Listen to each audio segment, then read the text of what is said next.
فلسطینیوں کے حق میں ہے، باوجود اس کے کہ 99% میڈیا یہودیوں کے کنٹرول میں ہے، اور یہی وجہ ہے کہ فیس بک سے لے کر انسٹاگرام تک جتنے بھی یہ کمپنیاں ہیں اور ادارے ہیں، ان کا اونر یہودی ہے، اور جیسے بھی کوئی خبر آتی ہے کل کرنے کی کوشش کرتی ہے۔ لیکن اس کے باوجود بھی عالمی سطح پر جو احتجاج ہوا ہے، اسلامی ممالک میں جو احتجاج ہوا ہے، وہ قابل تحسین ہے۔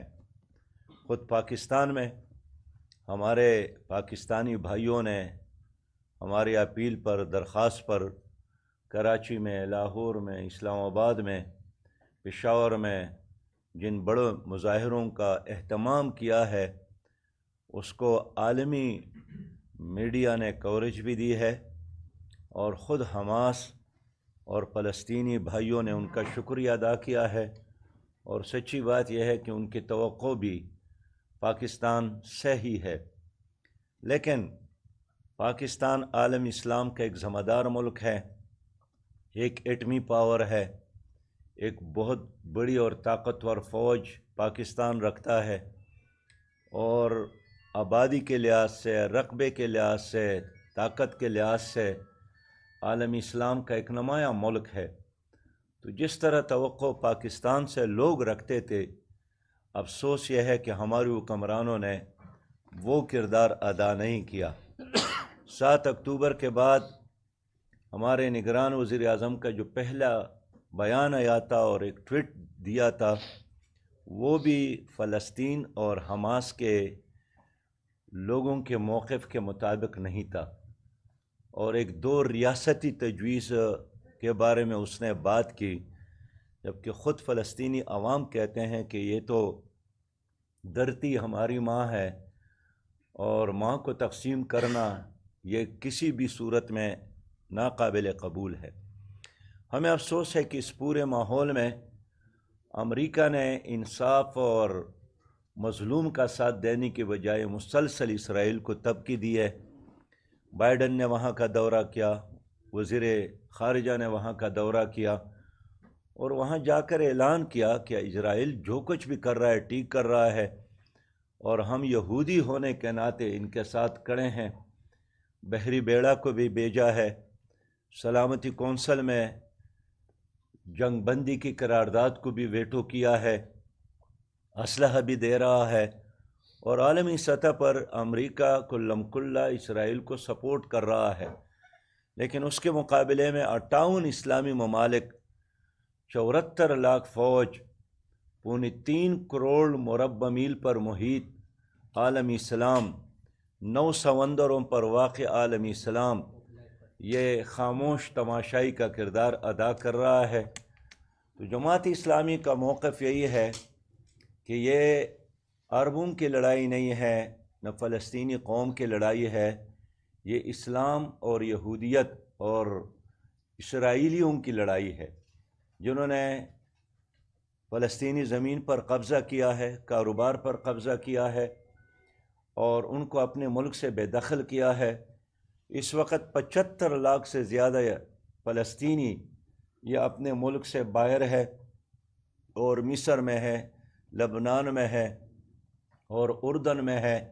کیمپوں میں زندگی گزار رہے ہیں۔ لیکن سلام ہے اس فلسطینی قوم کو کہ صحافیوں کے کہنے کے مطابق ہر مہاجر کیمپ میں دیوار پر ایک چابی نظر آتا ہے، اور جب ان سے پوچھتا ہے کہ یہ کس چیز کی چابی ہے، تو ہر ماں کہتی ہے کہ یہ میرے گھر کی چابی ہے، اور یہ میں نے اپنے دیوار پر اس لیے لگایا ہے کہ میرے بیٹوں کو پتہ ہو کہ یہ تمہارے گھر کی چابی ہے، اور تمہارا گھر فلاں علاقے میں ہے، اور اعلان کرتے ہیں کہ جیسے ہی ہمیں جانے کا موقع ملا تو ہم اپنے پاؤں میں جوتے بھی نہیں ڈالیں گے اور اپنے گھر جائیں گے۔ فلسطینی مائیں ہیں جو اپنے بچوں کو دودھ میں شہادت کا اور جہاد کا درس دیتی ہے، اور یہی وجہ ہے کہ یہ تیسرا اور چوتھا نسل ہے جو اس جہاد میں مصروف ہے۔ اب فلسطینیوں کے لیے راستے کیا ہے؟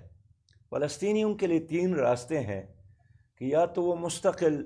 غلامی قبول کرے، دوسرا راستہ یہی ہے کہ وہ اپنا گھر بار سب کچھ چھوڑ کر یہودیوں کے حوالے کر لے اور مہاجر بن جائے اور نسل در نسل دوسرے ملکوں کی کیمپوں میں رہنا گوارا کر لے، اور تیسرا راستہ مزاحمت کا ہے، جدوجہد کا ہے، جہاد اور شہادت کا ہے۔ تو فلسطینی قوم نے سوچ سمجھ کر یہ تیسرا راستہ قبول کیا ہے کہ یا آزادی ہے اور یا شہادت ہے۔ لیکن عالمی اسلام کی ذمہ داری ہے کہ ہماری یہ اسلامی ممالک کی فوجیں، ہمارے مسلمان حکمران جا کر اگر بائیڈن تل ابیب آ کر ان کے ساتھ یکجہتی کا اظہار کر سکتا ہے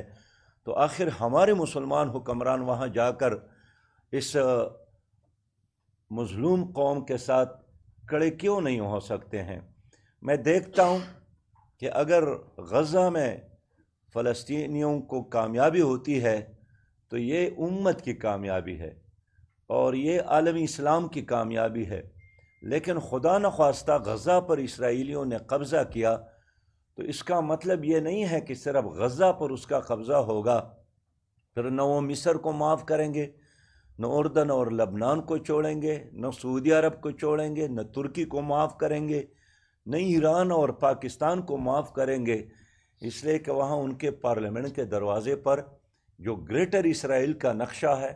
اس میں اردن بھی شامل ہے، لبنان بھی شامل ہے، ترکی کا علاقہ بھی شامل ہے اور خود سعودی عرب کا خیبر اور مدینہ منورہ بھی شامل ہے کہ یہاں بھی ہمارے یہودی قبائل آباد تھے۔ لہذا ہمارا ڈیمانڈ یہی ہے کہ پاکستان سمیت تمام مسلمان حکمران جا کر OIC کا اجلاس بلا لے اور مالی اور عسکری تعاون دونوں فلسطینیوں کو دے دے۔ اس وقت ضرورت ہے فلسطینیوں کو ایک صلاح الدین ایوبی کا، ایک محمود غزنوی کا، ایک احمد شاہ ابدالی کا، ایک نئے ابن قاسم کا جو اپنی بہنوں کی پکار پر لبیک کہہ کر وہاں پر حاضر ہو۔ کم از کم غزہ کے مسلمانوں نے دنیا کو یہی پیغام دیا کہ اسرائیل ناقابل شکست نہیں ہے، وہ قابل شکست ہے، اور دنیا ایک بار پھر یہ تماشا دیکھ رہی ہے کہ ایمان کے مقابلے میں، توحید کے مقابلے میں، اللہ اکبر کے نعرے کے مقابلے میں جہاز، ٹینک اور توپ اور دنیا کے لحاظ سے جو مال اور اسباب ہے اس کی کوئی حیثیت نہیں ہے۔ تو اگر 25 لاکھ کی آبادی 1 کروڑ یہودیوں کا، اسرائیلیوں کا مقابلہ کر سکتی ہے تو آخر 2.25 ارب مسلمان کیوں آگے نہیں جا سکتے ہیں؟ کیا وہ کسی تباہی کے انتظار میں، کیا اس دن کے انتظار میں ہے کہ غزہ ملبے کا ڈھیر بن جائے؟ کیا اس چیز کے انتظار میں ہے کہ آخری ہچکی بھی وہاں کے ماؤں، بہنوں اور بچیوں کا ختم ہو جائے، بند ہو جائے؟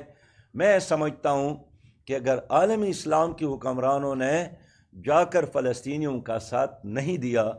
تو مسلمان ممالک میں ایک بغاوت ہو سکتی ہے، لوگ اٹھیں گے، اور اگر وہ غزہ نہیں جا سکتے ہیں تو کم از کم پھر ان کے حکمرانوں تک، ان کے ہاتھ، ان کے گریبانوں تک ان کے ہاتھ پہنچ سکتے ہیں۔ میں یہ عرض کرنا چاہتا ہوں کہ اگر یہ حکمران اتنا کر لے کہ مسلمان عوام کے لیے راستہ کھول دے تو کروڑوں پاکستانی، کروڑوں عالمی اسلام کے لوگ وہاں جانے کے لیے تیار ہے، اور ٹھیک ہے جس مورچے میں اور جس شہر میں اور جس گلی اور کوچے میں اور جس قبلہ اول کے اڑوس پڑوس میں ہمارے فلسطینی بھائی شہادت کی موت مر رہے ہیں، یہ کروڑوں مسلمان وہاں جانے کے لیے تیار ہے، جہاد کے لیے تیار ہے، شہادت کی موت کے لیے تیار ہے۔ موت تو ویسے بھی ایک دن آنی ہے، آپ کا ایک موقع ہو موت کا تو گھر پر بھی آ سکتی ہے، وہ میدانی جہاد پر بھی آ سکتی ہے۔ اس لیے کہ موت کا مطلب یہ نہیں ہے کہ انسان پناہ ہوتا ہے، پناہ وہی ہوتا ہے جو موت سے ڈرتا ہے۔ فلسطینی بچوں کا پیغام یہی ہے کہ ہم مر کر بھی زندہ رہیں گے، لیکن آپ زندہ رہ کر بھی آپ مریں گے، اس لیے کہ آپ نے غلامی کو قبول کیا، آپ نے خوف کو قبول کیا، آپ نے امریکہ کے ڈر کی وجہ سے ہمارا ساتھ نہیں دیا، آج اگر ان کی باری ہے تو کل پھر ان ممالک کی باری ہے جو اس وقت خاموش تماشائی کا کردار ادا کرتے ہیں۔ جماعت اسلامی نے پشاور سمیت پاکستان کے ہر شہر میں بڑے پروگرام کیے ہیں۔ کراچی کا بہت بڑا پروگرام ہوا، اسلام آباد میں بہت بڑا ملین مارچ ہوا۔ اگرچہ ہماری حکومت نے ایک دن پہلے ہمارے لاؤڈ سپیکر، ہمارے جلسہ گاہ کی کرسیوں پر قبضہ کیا، ہمارے کارکنان کو مارا پیٹا، اسلام آباد کے امیر رنداوا صاحب کو گرفتار کیا، لیکن لوگوں نے غیرت ایمانی کا مظاہرہ کیا۔ میں چونکہ پشاور آیا ہوں، میں پشاور سمیت خیبر پختونخوا کی تمام لوگوں کا شکریہ ادا کرتا ہوں جنہوں نے آ کر ملین مارچ میں شرکت کر کے فلسطینی عوام کو ایک حوصلہ دیا ہے، جس کا شکریہ خالد مشعل نے بھی ادا کیا اور جس کا شکریہ حماس کے سربراہ اسماعیل ہانیہ نے بھی ادا کیا۔ 19 نومبر کو جماعت اسلامی نے اب لاہور میں انشاءاللہ تعالی تاریخ کا سب سے بڑا مارچ غزہ کے سپورٹ میں اور امریکہ اور اسرائیل کی مخالفت میں رکھا ہے، اور انشاءاللہ یہ جو 19 نومبر کا مارچ ہے یہ اس وقت دنیا کا سب سے بڑا مارچ انشاءاللہ تعالی ثابت ہوگا۔ محترم صحافی حضرات، ہمارے ملک میں بھی اس وقت جو دیگر گوں صورتحال ہے قابل تشویش ہے۔ معاشی بحران بھی ہے، سیاسی بحران بھی ہے، امن و امان بھی تباہ اور برباد ہے، ایک بے یقینی کی کیفیت ہے۔ اس معاشی بحران اور سیاسی بحران کی تمام تر ذمہ داری ان حکومتوں پر ہے جنہوں نے ماضی میں حکومت کی ہے، پیپل پارٹی کی صورت میں، پی ڈی ایم کی صورت میں، پی ٹی آئی کی صورت میں، اور سچی بات یہ ہے کہ ان تینوں پارٹیوں نے اس ملک کو آئی ایم ایف کا غلام بنایا۔ ان تینوں پارٹیوں نے پاکستان کے ہر باشندے کے ہاتھ میں آئی ایم ایف اور ورلڈ بینک کی ہتھکڑیاں ڈالی ہے۔ ان تینوں پارٹیوں کی پالیسیاں یہ آئی ایم ایف اور ورلڈ بینک کے تابع پالیسیاں ہیں۔ انہوں نے اپنے وعدوں کو پورا نہیں کیا، عوام کے ساتھ اعلانات پر عمل نہیں کیا، عوام کے ساتھ دھوکہ کیا ہے، اور آج اگر ہر پاکستانی 3.25 لاکھ روپیہ آئی ایم ایف اور ورلڈ بینک کا مقروض ہے تو یہ ان کے غلط معاشی پالیسیوں کی وجہ سے ہے۔ پہلے یہ لوگ مر رہے تھے بجلی کے بلوں میں اور قیمت میں اضافے کی وجہ سے، لوگ اس کو موت کا پروانہ سمجھتے تھے، لیکن اب اس حکومت نے 173% گیس کی قیمتوں میں اضافہ کر کے لوگوں کے لیے جینا حرام کر دیا ہے۔ اور میں نگران حکومت سے پوچھنا چاہتا ہوں کہ آپ کا کام صرف الیکشن کا انعقاد ہے، آپ کو یہ حق کس نے دیا ہے کہ آپ آئے روز بجلی کی قیمتوں میں اضافہ کرتے ہیں، آپ آئے روز گیس کی قیمتوں میں اضافہ کرتے ہیں، پیٹرول اور ڈیزل کی قیمتوں میں اتنا اضافہ کیا جس کا تصور ہم نہیں کر سکتے تھے۔ اب جب بین الاقوامی مارکیٹ میں پیٹرول اور ڈیزل کی قیمتوں میں کمی ہوئی ہے تو ہمارے عوام کو تو وہ ریلیف نہیں ملا، اور پھر ایک بار جب قیمتوں میں اضافہ ہوتا ہے پھر بین الاقوامی مارکیٹ میں قیمتوں میں کمی ہونے کے باوجود بھی ہم دیکھتے ہیں کہ ہماری یہاں استعمال کی کسی بھی چیز کی قیمت میں کمی پھر نہیں ہوتی ہے۔ ہمارا ڈیمانڈ یہی تھا کہ لوگوں کا خون نچوڑنے کی بجائے آپ چور بازاری ختم کریں۔ اس وقت بھی 550 ارب سے زیادہ بجلی کی چوری ہوتی ہے، لیکن یہ اس پر کنٹرول نہیں کر سکے۔ ہمارے معلومات کے مطابق 220 ارب سے زیادہ اس ملک میں سرکاری لوگ مفت بجلی استعمال کرتے ہیں، اس پر تو کوئی پابندی نہیں لگی۔ خود وزیر اعظم ہاؤس کے 6 کروڑ کا بل اب بھی اس پر باقی ہے، اس نے ادا نہیں کیا۔ تو گورنر ہاؤسز کے بل، وزرائے اعلیٰ کے گھروں کے بل، صدر پاکستان کے گھر کا بل، وزیر اعظم صاحب کے گھر کا اور وزیر اعظم ہاؤس کا بل، اور اس طرح درجہ بدرجہ تمام وہ سرکاری لوگ جو ایک طرف پروٹوکول انجوائے کرتے ہیں، بڑے بڑے تنخواہیں بھی لیتے ہیں، مراعات بھی لیتے ہیں، اور مفت بجلی استعمال کرتے ہیں، مفت پیٹرول استعمال کرتے ہیں، مفت ڈیزل استعمال کرتے ہیں، اور اس طرح عوام پر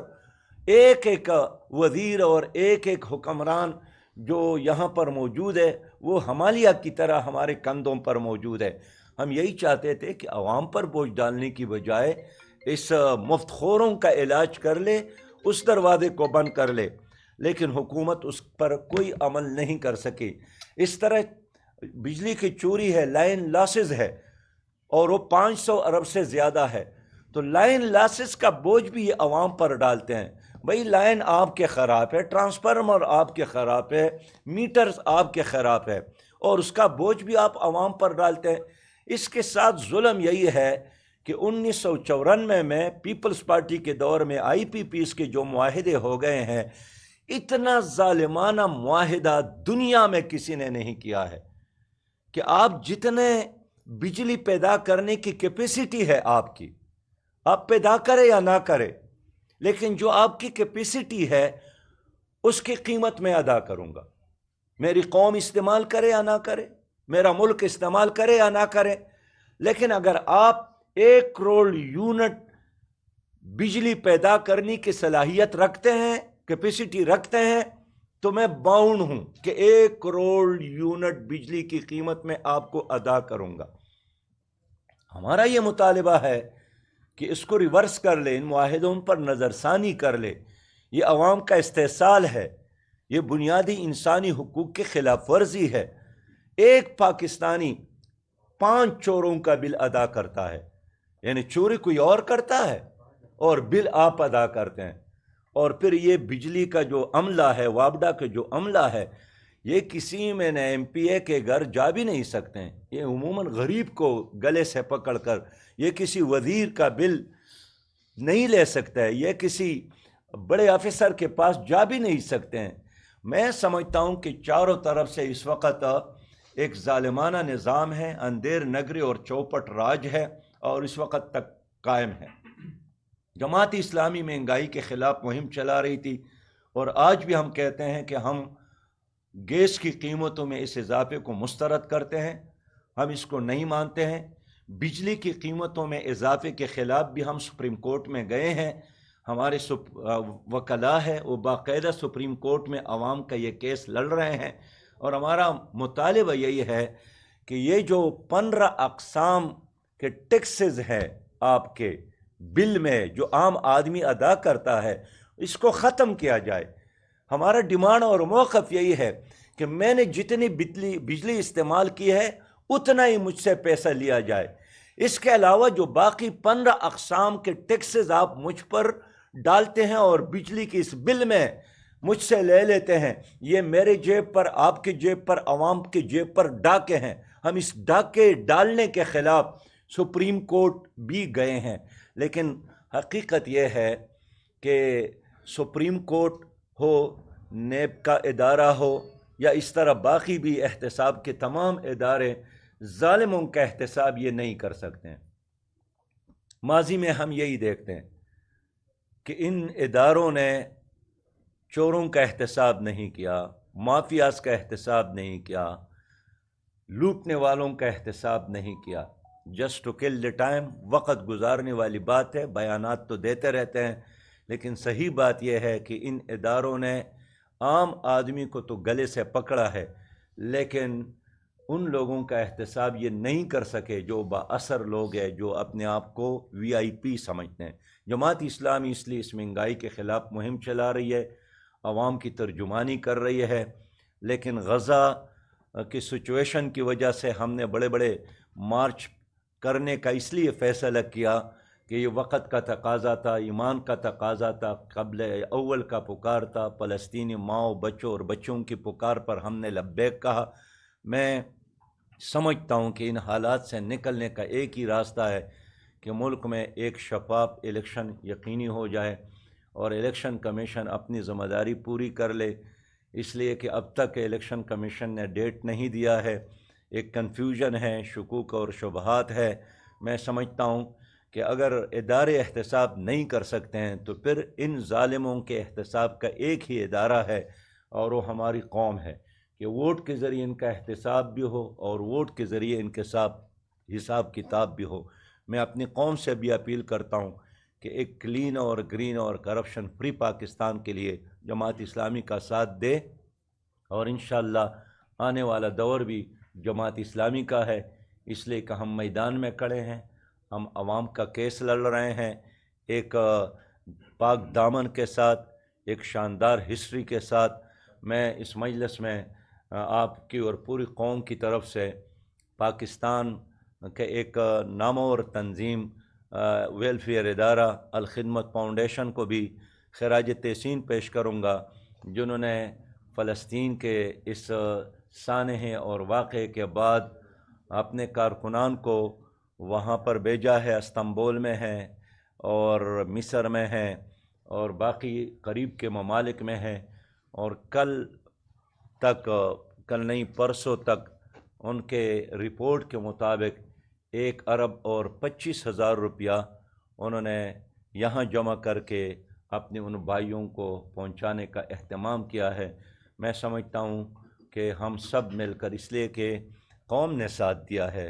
قوم نے ان پر اعتماد کیا ہے، میں قوم کی طرف سے ان کے کارکنان کو، رضاکاروں کو خراج تحسین بھی پیش کرتا ہوں۔ صاحب، آپ نے جیسا کہ حکومت پاکستان کے اوپر اعتراض اٹھایا کہ حکومت نے کچھ اقدامات نہیں کیے، کیا آپ سمجھتے ہیں کہ حکومت کو فوج بھیجنی چاہیے تھی فلسطین؟ اور دوسرا یہ کہ اگر آپ کی حکومت اس ٹائم پہ ہوتی تو آپ فوج کو بھیجتے اس ٹائم پہ فلسطین؟ ہماری حکومت ہوتی،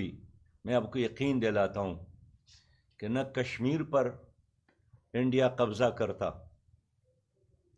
اور نہ فلسطین کے یہ جو لوگ ہیں یہ اس طرح بے سہارا ہوتے۔ ہم مالی تعاون بھی کرتے، ہم عسکری تعاون بھی کرتے، اور اس میں شرماتا نہیں ہوں، نہ ڈرتا ہوں۔ اگر بائیڈن وہاں آ کر اسرائیلیوں کے ساتھ کھڑا ہو سکتا ہے تو میں بھی ادھر جا کر ان کے ساتھ ضرور کھڑا ہوتا، اور میں ضرور یہ کرتا کہ تمام اسلامی ممالک کو اکٹھا کر کے، سربراہان کو اکٹھا کر کے، ان کی عسکری قوت کو اکٹھا کر کے عالمی اسلام کو اجتماعی طور پر اس کاس کے لیے تیار کرتا۔ لیکن اس وقت اگر ہم حکومت میں نہیں ہیں تو ہم وہی کام کر رہے ہیں ایک پارٹی کے طور پر کہ دنیا بھر کے جو اسلامی تنظیمیں ہیں، اسلامی تحریکیں ہیں، سیاسی پارٹیاں، ان کا سب کے ساتھ ہم رابطے میں۔ ہم نے ملک میں قومی فلسطین کانفرنس کی، اس میں ہم نے تمام سیاسی جماعتوں کو بلایا۔ اسی کانفرنس میں ہم نے پھر ایک قومی فلسطین کمیٹی بنائی، جس میں ہم نے طے کیا ہے کہ یہاں جتنی بھی سفارت خانے ہیں ان سب کے ساتھ ملیں گے اور سب کو ہم پاکستانی قوم کی طرف سے فلسطینی عوام کی یکجہتی اور حمایت کا اور وہاں ظلم بند کرنے کا پیغام دیں گے۔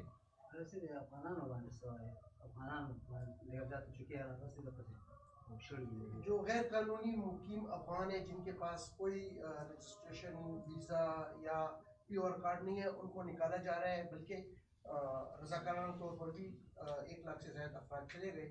آپ اس کو کس جماعت اسلامی اس پالیسی کو کس نظر سے دیکھتی ہے؟ آیا آپ اس حکومتی پالیسی کو، ریاست کی پالیسی کو کرتی ہیں، تسلیم کرتی ہیں یا نہیں؟ قانونی وغیر قانونی ہوں خبر ہو تو اصل کے ہو پورا حقیقی ہے نا، چونکہ اگر سے تو خلق بگڑی زیادہ ملینئر سے لگے ہیں، ملینئر سے پیسے میں سے ہم بجے پیدا کیے ہو گورے یہ داغ پا افغانستان کے یوسف نے تو پوچھتا میں پوچھا، ٹھیک ہے۔ دیکھیے، بسم اللہ الرحمن الرحیم، بہت بنیادی کوشچن ہے آج کا۔ اس وقت افغانستان میں ایک مضبوط مستحکم حکومت قائم ہے، اور یہ حکومت افغانیوں کی تمناؤں کا اور ان کی جدوجہد کا، ان کی قربانیوں کا نتیجہ اور ثمر ہے، اور اس میں کوئی شک نہیں ہے کہ اس وقت افغانستان میں پاکستان سے زیادہ بہتر امن ہے، اور ان کی اکانومی بھی ہم سے 3 گنا زیادہ بہتر ہے۔ تو اگر کوئی افغان مہاجر رضاکارانہ طور پر اپنے ملک جا رہا ہے تو یہ بڑی خوشائن بات ہے۔ البتہ حکومت نے جو پالیسی اختیار کی ہے کہ ڈنڈے کے زور پر لوگوں کو نکالنا، یہ میں سمجھتا ہوں کہ حکمت کے خلاف ہے، اور ہماری پہلی سے یہی تجویز ہے کہ افغانستان اور پاکستان حکومتی سطح پر ایک کمیشن بنا لے اور مل کر ان کے لیے ایک باوقار پروگرام بنا لے. اب اتنے عرصے سے آپ نے ایک آدمی کو یہاں رکھا ہے اور شام سے پہلے مغرب سے پہلے بے وقت روزہ کھولنا، آپ کا مطلب یہی ہے کہ وہ جو سارا دن آپ نے بھوک پیاس برداشت کیا ہے وہ ضائع ہو جاتا ہے. تو میں سمجھتا ہوں کہ جو بے ڈنگ طریقے سے حکومت نے یہ آپریشن شروع کیا ہے، اس کی بجائے ایک حکمت کا راستہ، تدبر کا راستہ اور افغانستان کی حکومت کو اعتماد میں لے کر یہ راستہ اختیار کیا جائے. خود افغان حکومت نے ہم سے رابطہ کیا ہے کہ ہم اس کو واپس لانا چاہتے ہیں اور ہم اس کو بسانا چاہتے ہیں. ہم اس کے لانے میں بھی فیسیلیٹیشن دینا چاہتے ہیں، لیکن پاکستان کی حکومت ہمارے ساتھ مل کر ایک پروگرام بنا لے. اب بھی میں حکومت کو مشورہ دیتا ہوں کہ یہ جو افغان مہاجرین، جس کے بارے میں خود وزیر اعظم نے بار بار کہا ہے کہ مہاجرین دو طرح کی ہیں، ایک وہ جن کے ساتھ ڈاکومنٹ موجود ہے اور ایک وہ جن کے ساتھ ڈاکومنٹ نہیں ہے. ہم وہ غیر قانونی مہاجرین کو واپس بھیجنا چاہتے ہیں. تو وہ غیر قانونی مہاجرین کو واپس بھیجنے کے لیے بھی افغان حکومت کے ساتھ مل کر اسٹریٹجی بنایا جائے. یہ جو آج مجھے دوستوں نے بتایا کہ یہاں لنڈی کوتل سے لے کر طورخم تک، بلکہ کارخانوں سے لے کر طورخم تک، یہ تمام راستے میں اس وقت 3 دنوں سے بسوں میں لوگ موجود ہیں. وہاں عورتیں موجود ہیں، بچے موجود ہیں،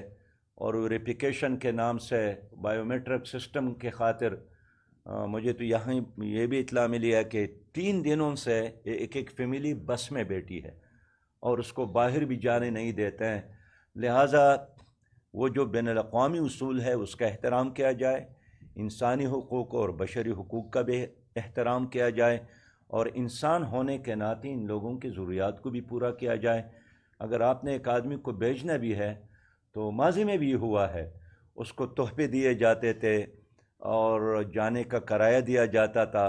اور ایک پوری عزت کے ساتھ ان کو طورخم تک پہنچا کر الوداع کیا جاتا تھا. تو طورخم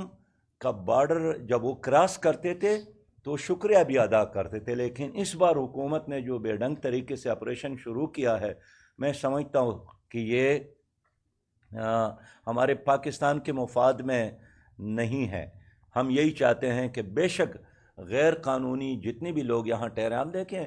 ہم بھی جہاں بھی جائیں باہر ملکوں میں تو ہم بھی بغیر ڈاکومنٹ سے کوئی ایک دن ہمیں رہنا نہیں دے گا. پاسپورٹ بنانا پڑے گا، ویزا لینا پڑے گا، باقی کاغذات بھی.